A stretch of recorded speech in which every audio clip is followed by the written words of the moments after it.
ब्रह्मचारी गुरुकुले वसन्तान्तो गुरोर्हितम् आचरन् दासवन्नीचो गुरौ सुदृढसंहृदः।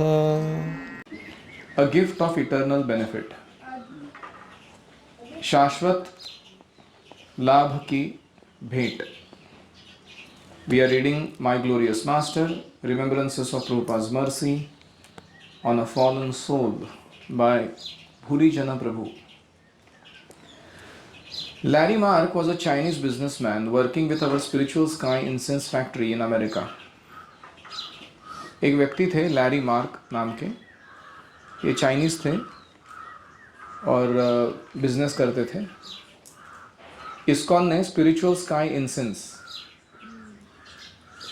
नाम का इंसेंस का कंपनी खोला था. इंसेंस मतलब अगरबत्ती, जिसमें वो बहुत सारे पूजा के साहित्य मैन्युफैक्चर करते थे और उसके साथ पार्टनरशिप था लैरी मार्क के साथ. आई इंट्रोड्यूस्ड हिम टू प्रभुपाद. मैंने लैरी मार्क को प्रभुपाद जी से अवगत कराया, इंट्रोड्यूस कराया. This gentleman takes care of the punk. He ships the punk to Los Angeles and he has present for you. तो ये व्यक्ति जो है, ये इंसेंस बनाने के लिए जो सामग्री लगती है उसको पंक बोलते हैं. वो सामग्री को शिप करता है लॉस एंजलिस में और इनकी आपके प्रति कोई गिफ्ट देने की इच्छा है. ओ, प्रभुपाद ने कहा, this is Larry Mark. Larry Mark opened a jewellery box, pulled out a gold bracelet. He clasped it on to Prabhupada's right wrist. तो लैरी मार्क ने एक ज्वेलरी का बक्सा खोला गहनों का और उसमें से गोल्ड ब्रेसलेट निकाला. चाइनीज़ लोग बहुत ऐसे ऑर्नामेंट के इसमें माहिर है. बहुत अच्छा था वो. और उसने प्रभुपाद जी के दाहिने हाथ पर उसको वो ब्रेसलेट को लगा दिया. Prabhupada said, what is that? ये क्या है? ओह, दिस इज़ फॉर सन्यासीज और लेडीज़. ये सन्यासियों के लिए है कि स्त्रियों के लिए है ये पहनना? बुरीजन प्रभु ने कहा, इट इज़ फॉर हेल्थ. ये स्वास्थ्य को ठीक रखने के लिए पहना जाता है चाइनीज़ कस्टम के अनुसार. Purport. Larry Mark wanted to offer Prabhupada a gift. Larry Mark की इच्छा थी प्रभुपाद जी को कोई भेंट दें. I suggested a gold bracelet because I had heard that gold was good for the health. मैंने गोल्ड ब्रेसलेट सजेस्ट किया था उनको कि आप ये दीजिए गिफ्ट के रूप में. क्यों? क्योंकि वो स्वास्थ्य के लिए अच्छा होता है शरीर पर धारण करना.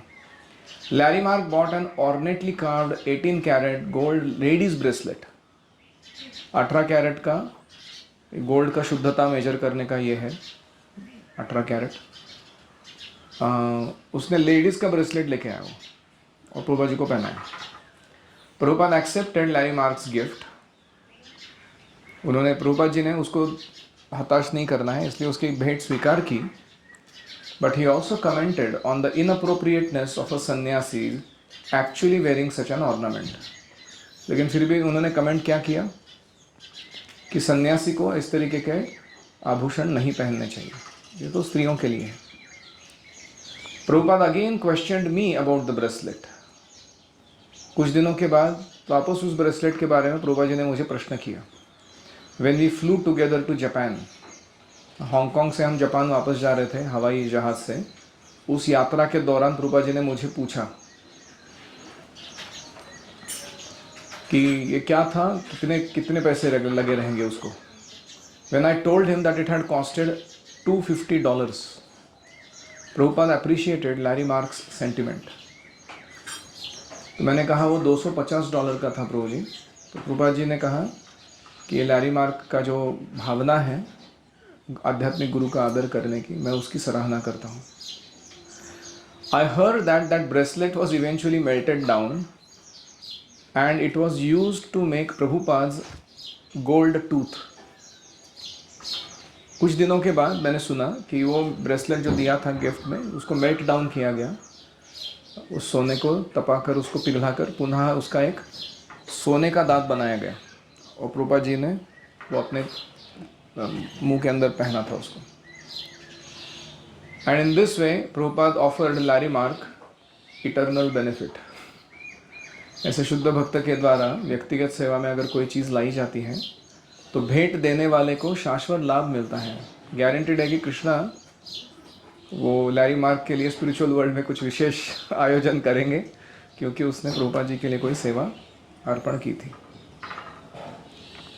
Any reflections? अगर हम शुद्ध भक्त को थोड़ी सी सेवा करते तो हम उसका भी हाँ, शुद्ध भक्तों का हम अगर सेवा देते हैं तो उसका बहुत इटर्नल बेनिफिट हमें मिलता है। क्यों?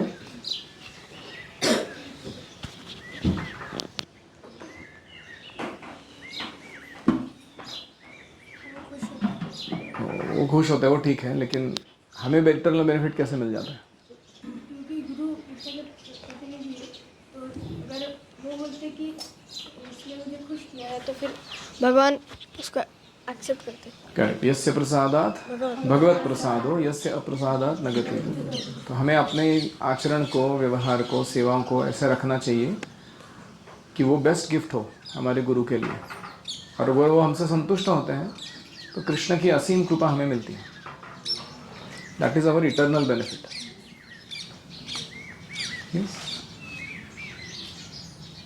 कोई हमें गिफ्ट देते हैं तो हमें उसे निराश नहीं करनी होती। जब भी आपको कोई गिफ्ट देता है कोई व्यक्ति, तो उस गिफ्ट में नुक्स नहीं निकालने चाहिए।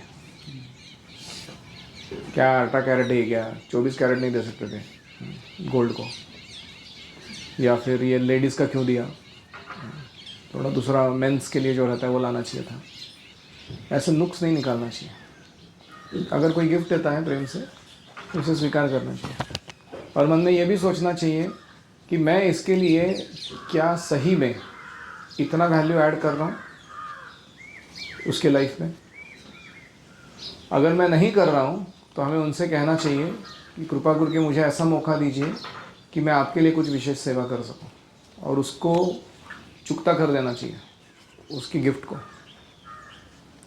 जैसे यहाँ जो भी शिक्षक है फॉर एग्ज़ाम्पल, उनको बहुत बार बच्चे गिफ्ट्स देते हैं, या घर से लाए हुआ प्रसाद खिलाते हैं, या कभी जो दक्षिणा देते हैं पेरेंट्स, वो हम स्वीकार करते हैं।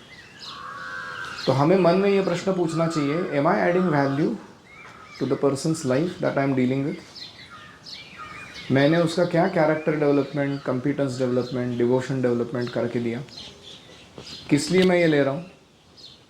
अगर मैं वो नहीं कर सकता डेवलपमेंट, तो या तो मुझे उसका शिक्षक नहीं रहना चाहिए, या फिर दक्षिणा स्वीकार नहीं करनी चाहिए, है कि नहीं? It's a very important part of dutifulness. कर्तव्य दक्षता का ये बहुत महत्वपूर्ण अंग है। तो मैं आज तक अपने जीवन में हमेशा सोचता हूँ, मैंने जिससे जो कुछ लिया, क्या मैंने उससे उर्ऋण होने के लिए प्रयास किया है कि नहीं? आप शुरू कीजिए अपने माता पिता से, फिर अपने गुरुजनों से, फिर आपके कलीग्स से। जो भी व्यक्ति ने आपको कभी कोई भी मदद की है, आपको हमेशा प्रयास करना चाहिए कि आप उसको तुरंत उसका कोई ना कोई लाभ ज़रूर प्रदान करें। हो सकता है वो पैसे के रूप में ना हो वो लाभ, वो किसी अन्य रूप में हो, लेकिन हमें अपना जो बेस्ट वैल्यू है वो हमेशा वापस रिटर्न करना चाहिए। ये पॉइंट समझ में आ रहा है? जो व्यक्ति यज्ञ नहीं करता, दूसरों से ज़्यादा लेता है और खुद का कंट्रीब्यूशन कम करता है, वो सड़ता है। He rots, his consciousness, his existence start rotting. जैसे कोई पेड़ है, बहुत ज़्यादा खाद पानी ले रहा है, लेकिन उस मात्रा में फल फूल नहीं रहा है, तो क्या होता है? सड़ता है। As simple as that. कोई गैया है, जितना दूध दे रही है, जितना मेहनत ले रही है, उससे ज़्यादा खाती है या ज़्यादा उसको खिलाया जाता है ज़बरदस्ती, कभी शरीर खराब होता है। तो टेक मिनिमम गिव मैक्सिमम, ये हमेशा का पॉलिसी। यज्ञ करने से पोषण मिलता है, शोषण करने से पोषण नहीं मिलता। If we start exploiting others for what they are giving us in our life, and we don't comply to what is needed to be done in value addition, we will start rotting, और हम एक दिन नष्ट हो जाएंगे। कभी कभी ऐसे देखते हैं, बच्चे जब बड़े होते हैं वो माता पिता को ब्लैकमेल करते हैं, मैं अभी इंजीनियरिंग में हूँ, मेडिसिन में पढ़ाई कर रहा हूँ, इधर हॉस्टल में इतना कठिन लाइफ है, थोड़ा एंजॉयमेंट के लिए पैसे चाहिए, खाना अच्छा खाना है। कुछ कुछ झूठ बोलते हैं। एक एक टेक्स्ट बुक खरीदना है, उसका प्राइस 5,000 रुपये है। या एक सॉफ्टवेयर कोर्स ज्वाइन कर रहा हूँ मैं, 20 लाख रुपए दे दो उसके लिए। ऐसा कुछ भी बोलते हैं। और पैसा किस में उड़ाते हैं? वो अय्याशी करने में उड़ाते हैं। क्या लगता है तुमको, क्या होगा उसमें? क्या होगा? उनका विनाश हो जाएगा। हाँ, नष्ट हो जाएगा वो। He will rot and be finished. उसको लग रहा है कि अभी भोग करने को मिल रहा है, अभी क्या फर्क पड़ता है। मैंने आज तक अपने माता पिता से कभी भी एक्स्ट्रा पैसा नहीं मांगा। जो लगता था उतना ही लेता था। वो खुद से कभी बोलते भी थे कि नहीं बच्चा, तुम कुछ एंजॉयमेंट नहीं कर रहे हो, थोड़ा कर लो एक्स्ट्रा ले लो पैसा। फिर भी नहीं करता था। विद्यार्थी की दशा में मेरे पूरे, चेत मेरे माता पिता से पूछ के देख सकते हैं, मैंने कभी भी एक एक्स्ट्रा समोसा भी नहीं खाया रहेगा बाहर जाके, अगर वो ज़रूरी नहीं है तो। एक एक्स्ट्रा रिफिल या पेन भी नहीं खरीदा रहेगा, अगर वो ज़रूरी नहीं है तो। जब मैं खुद कमाने लगा तो अलग बात है, तो मैंने अपने सारे शौक़ पूरे किए। मुझे जो जो चाहिए था, ऐसा लगता था कि मेरे को ऐसा जीना है, ऐसा रहना है, ये मेरे को चाहिए था, भागवतम सेट खरीदूँ मैं ऐसा करूँ वैसा करूँ, तो सब अपने पैसे से किया आगे जाके। सो बी वेरी केयरफुल। अपने माता पिता से तुम कितना ले रहे हो, अपने एम्प्लॉयर्स से तुम कितना ले रहे हो, अपने बिजनेस पार्टनर से तुम कितना ले रहे हो, अपने कस्टमर से तुम कितना ले रहे हो, और उसके बदले में तुम क्या दे रहे हो उनको, क्या वैल्यू एडिशन करके दे रहे हो, ये हमेशा हमें सोचना चाहिए। ये जो पॉइंट हुआ हम गुरुकुल भी अप्लाई कर सकते हैं। बाकी लोग अपनी अपनी सेवा देते हैं, और अगर हम अपनी सेवा गुरुकुल को कंट्रीब्यूशन नहीं करेंगे तो फिर उनका ऋण हमारे ऊपर लागू होगा। वो ऋण चढ़ जाएगा तुम्हारे ऊपर, उस बोझ के तले तुम दब जाओगे, और इसी के कारण तुम्हारी चेतना खुलेगी नहीं। वो संकुचित, मुकुलित, विकसित, पूर्ण विकसित ऐसी नहीं होती जाएगी। वो चेतना हमेशा अटकी रहेगी। तो प्रभुपाद जी के जैसे जो शुद्ध भक्त हैं, उनको अगर हम कोई भेंट प्रदान करते हैं और प्रभुपाद जी उससे संतुष्ट होते हैं, जैसे ये गुरुकुल भी एक भेंट है प्रभुपाद के लिए, अगर प्रभुपाद जी संतुष्ट होते हैं इस भेंट से, गारंटेड है कि कृष्ण के आध्यात्मिक धाम में हमको शाश्वत बेनिफिट मिलने वाला है इसका, में कोई संशय नहीं। लेकिन हमारी मति में हमें सोचना चाहिए कि how can I please Prabhupada. बहुत बार ऐसा होता है कि शुरुआत में जब हम कोई सिस्टम बनाते हैं, उसमें जोश रहता है लोगों के अंदर कि नहीं हम ऐसा करेंगे वैसा करेंगे। कुछ दिन के बाद सब फूस हो जाता है, लोग अपने स्वार्थ के बारे में सोचने लगते हैं। मेरा ईटिंग, स्लीपिंग, मीटिंग, डिफेंडिंग, मेरा कंफर्ट, मेरा इसलिए जब कंप्लेसेंसी आती है वो सबसे बड़ा शत्रु बन जाती है भक्त के लिए। तो हमें हमेशा प्रयास करना है कि हम अपने आप को एज पर रखें। बेटर डू लिटिल एक्स्ट्रा तपस्या देन लेस तपस्या, कोई फर्क नहीं पड़ता उससे। क्या होगा, जल्दी शरीर खत्म हो जाएगा ज़्यादा तपस्या की, इसलिए नो प्रॉब्लम। लेकिन कम से कम मैंने फुकट चंबू बाबूराव बन के तो नहीं जिया मेरा जीवन, दूसरों का शोषण करके। It's better that way. गलती करना ही है, make it on the side of sacrifice, not on the side of comfort. नहीं समझ में आ रहा judgement? Hare Krishna, Krishna Krishna, Hare Hare, Hare Rama, Rama Rama,